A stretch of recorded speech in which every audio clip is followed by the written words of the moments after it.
I used some gesso on a great art journaling stamp from Tangy Baxter, and I'm just randomly stamping around. This will create a resist for when I bring in the spray ink. This is Luminart's Radiant Rain, and it just grabs the paper differently than gesso. Wanted a little more color on it.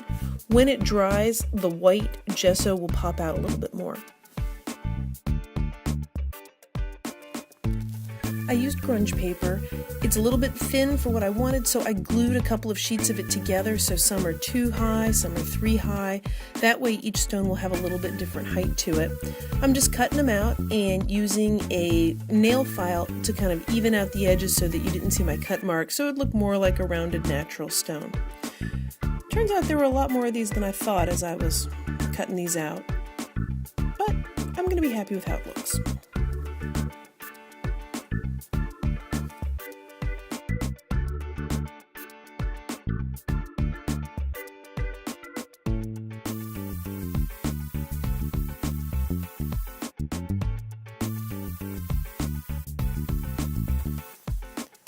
I'm using a little bit of pan pastels here in a soft color. That way it kind of leaves me an outline of where the walkway is, and so I'll know about where I want to put my stones when I bring those in. Needed to color them orange, so I put them on a piece of book text, and this lets all my little painty, messy parts actually go onto the paper, and I'll be able to use that paper for something else later on. I hate to waste anything, so what I'm going to do is use one of my rolling stamps that I made to do this, and I'm just doing it on a page that's collecting up junk. I'm cleaning off the ink and the paint just on anything I can grab.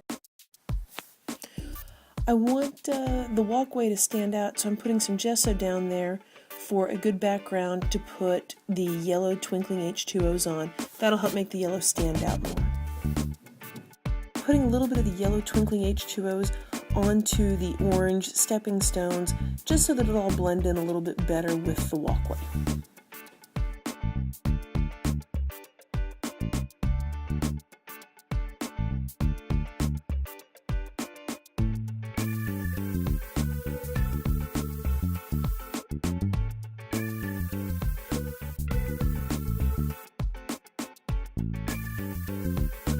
I tried out several different doors, but I ended up with the transparency being my favorite one to use for this.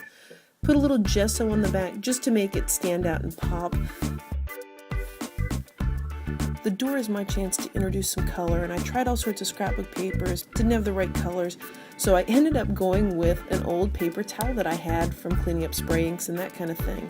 It was the perfect look I wanted, and I'm really glad I didn't throw away that paper towel.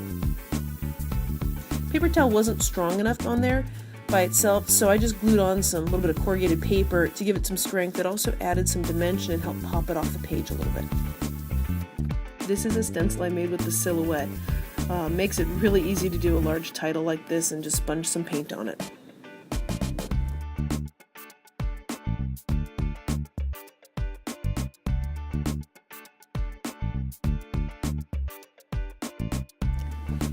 The wings are cut out of some paper I made a long time ago.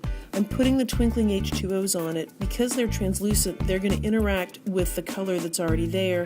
Because it's water-based, if I keep things nice and juicy, spritz it with some water, the colors will run together and give it a really nice look.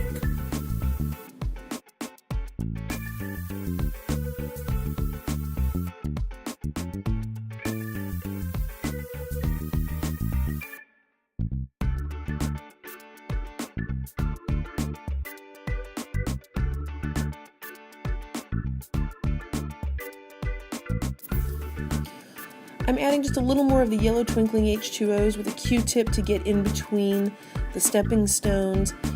Decided I want a little hint of color here and there to help tie in with the purple wings, so I'm just putting a little bit on with the brush and rubbing it around with my finger.